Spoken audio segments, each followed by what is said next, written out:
It's here, my box. It's finally here.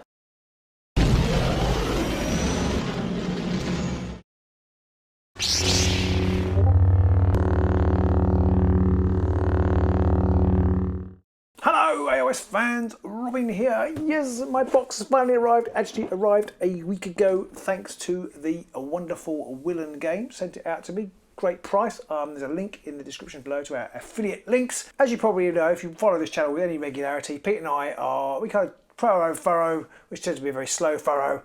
So it's taken me a week to actually build what's in the box. I'm not going to bother with an unboxing because there's loads of them online and the stuff's been out for ages for content creators. So I'm not going to try and ape that.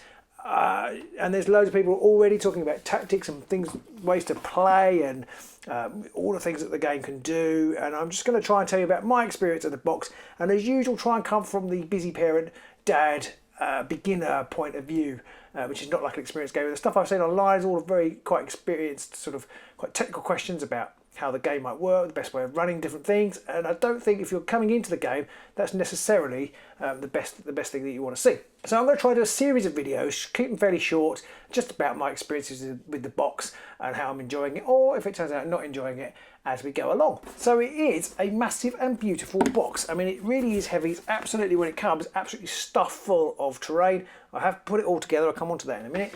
It actually has something in here which I think is a really great innovation, and I really think if there's one thing that GW, Games Workshop, take away from this whole Star Wars Shatterpoint package, it's these things here. I did mention them on our Facebook page, but I think they're brilliant and I can't get them out of the box. That's how good they are. So they are these excellent balls. You can't really read that there, but basically they're little ways where you can fold these at the bottom and stand them up and make backdrops. When you've painted your minis, you can then put them against it. I think it's so, I've seen them online already, people doing it. I'm nowhere near that stage yet, but I think it's just such a clever idea, simple idea, a great way of getting you to make your photos more Instagrammable, which basically gives you free advertising, as somebody pointed out on our Facebook pages. But it's just a brilliant idea. It makes you can immediately get great pictures with a great backdrop. I struggle to make great pictures. I'm not one of these people who, for our underworlds things, I've never really done the hexagonal board as a background, which a lot of people do. I've got a light box over there. My pictures are okay, and that's about it. But I'm really looking forward to trying out these backdrops, and there's the instructions how to use them. Just such a neat idea. Like I say, I'm really surprised GW haven't done it before. They've got some great artists that could do some great backdrops for you to photograph your minis against. So I really think they should do that moving forward. So there's not much of interest left in here. There is I haven't pushed out the tokens yet. That's a joy for me to come. And the rule book's in here, and there's various rulers as well, because it has its own bespoke rulers when you're playing, and there is also the momentum board, or the struggle tracker, which is quite cool, and lots of cards and things there. But you don't worry about those. You've seen all those everywhere else probably. And there's the rule book. Now the rule book's interesting. It's quite a weighty read. It's been online for a while. It's actually already out of date, which if you're a new player you might find a bit odd. When you buy your standard board game, whether it be something simple like Monopoly, or going up to something a bit more complicated like Wingspan or Azul, which I'm guessing is probably the level most people are at, they're even contemplating buying this. When you get your rule book, it's not out of date already when you open the box. Already been updated. They've already changed, among other things, to sort of various degrees of acclaim. They've changed the cover rules for the game already, and they've tightened up sort of typos and made things a bit clearer and stuff, but the main change is the cover rules. So this is a living document, and you kind of almost don't want it before you start, which I always think is slightly odd. I can understand why they've made the changes, but I think it's slightly odd because people are new to games in general, will pick this up and immediately not be playing the right rule set. So you kind of have to check the rules in detail. And another curious thing is there's no instructions in here on how to build the beautiful models. I found that, well, I knew where they were, you see, so I knew they were going to be on the website. I've played a few MCP things, and I think I'd seen something somewhere that they were going to be on the website. They don't have pieces of paper in here, which kind of makes sense. It cuts down on paper a little bit. You haven't got to reprint the same thing over and over again. You can just put it in one place. Everybody can go and look at it. The problem is, as far as I can tell, nowhere does it say you should go there. There's one thing on the back of the box, just quickly look at it. It's down here, it says learn more. Well, apparently if you click that, or click it, or go onto that QR code, it will take you to the place where the instructions are. I just ended up looking on the AMG website page in the right place and found it. but it doesn't say how to build your miniatures, click there or anything like that. I couldn't find it anywhere. Maybe I'm wrong, so put it in the comments below if I'm incorrect, but I couldn't find anywhere in here. I would have thought it needed to be front and centre of the rules. Now you can say, well, it shouldn't be in the rules because it's not the core rules, but I think front and centre here before the game overview, how to build your models should be in there. Click this link, go here, whatever. Well, don't click the links, it won't move, it's a piece of paper.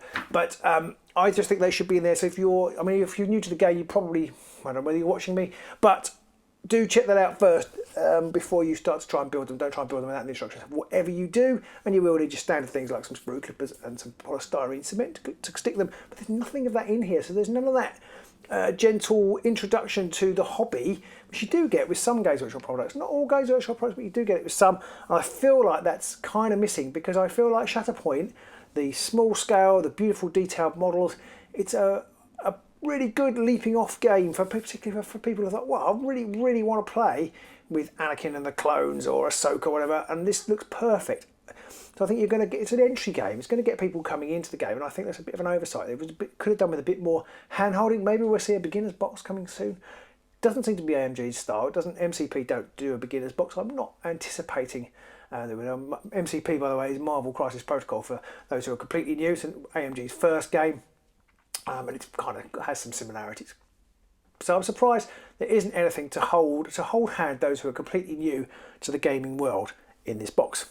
So regular viewers of Angel to Sigma will know that I describe myself as the lowest common denominator when it comes to building stuff, but I have now put all my models together. Some went together quite well. The scenery I think is particularly well done. It goes together very nicely. It had very few problems. A couple of bits where they weren't quite square, but I managed to get that in the right place. But it all fits. You can't really put things around the wrong way very easily.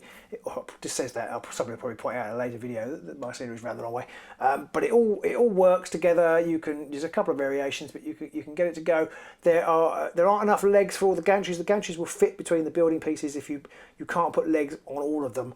I haven't actually decided what to do with mine yet. I haven't stuck all the legs on. I'll put a photograph up, but I've got the legs free at the moment. I haven't quite worked out how I'm going to do that. I'm waiting to actually get the game on the tabletop to see how that's going to work. Haven't done that yet. Pete and I have got an Underworlds tournament coming up on the Sunday the 17th up in Market Harbour near Willen Games, and we're concentrating on playing that. So once we finish playing that, we're going to play some games of Shatterpoint. In the meantime, I've been building it and I'm going to paint it. I've started the painting. I've painted a few of the droids and I've sprayed a few of the others to get ready for painting. So I'll make videos and post pictures of the progress as I go along. I will say that putting the droids together was an absolute nightmare. Anybody who's played Star Wars Legion will know that putting the droids together in that game was a nightmare. It isn't as bad for this game as it is for Legion. The droids aren't as bad as that, but they were an absolute pain in the bum to put together. Really not beginner friendly at all. If I have any advice, I'd just say do a little bit at a time. So make sure when you stick an arm or maybe two arms on, but stick the arms on, then wait till it's properly set before you do the next bit. Similarly, the legs, do them one at a time. They do fit together reasonably well, but when you're trying to put all the bits together and it's not quite set, that's when I have problems. That's my advice. I don't know whether anybody listened to it. I know I didn't listen to it, and I was cursing quite a lot. Kilani, the other droid, the sort of droid supercomputer I was going to call him, but that'll do. The kind of technical droid, the tactical droid. He is also a bit of a pain. I actually did a little conversion on him. I'll show up a picture of that, so that he can have his gun and his holographic city. So yeah, the droids really did make me swear, and I didn't enjoy them, but they're done now. I think it's because they're so spindly, there's not so many places to sort of hide the joints and what have you. I do feel like Games Workshop don't have that issue with their undead and their skeletons. I do feel like they didn't need to be that difficult. They're in an awful lot of parts, and they really didn't need to be in so many parts. But I'm not a miniature designer and I'm not a CAD designer, so I don't know whether perhaps there are legitimate and valid reasons for doing it that way to get the decent poses and whatever. But to me, it seemed unnecessarily fiddly and too many pieces to put together and a bit off-putting for new players. Having said that, like I say, if you take it step by step, do it a bit at a time, make sure you've got some good polystyrene cement and wait for it to finish bonding before you try and stick the next bit. You can traverse it with probably some swearing, but hopefully a minimum of swearing. Accompanying me on my building journey was the Hello There podcast run by Aman and Jesse. They did an episode that was focusing on what was in the box and what you could play out of the box on day one. It was really interesting and really fun to listen to, and their ideas and thoughts on how best to build builds for games and where it might go sort of in your first few months of the game. Their advice, which I think is really good advice, is to take it slow, enjoy it. It's a premium product. I mean, it really is a premium product. You really get that feel that it's a premium product when you're looking at the components and going through the box. So enjoy that. Enjoy. If you spent a lot of money on it, enjoy it. Don't rush it. So I'm not. I'm taking my time, which is why there hasn't been very much content. I've been super busy as well. Bloody kids. And yeah, so we will have some content soon. We're going to, some of our first videos will probably go straight to our Patreon. But if you want to be notified when the games go up, please do like and subscribe. My next video probably about my challenges with the droids and how I've painted them.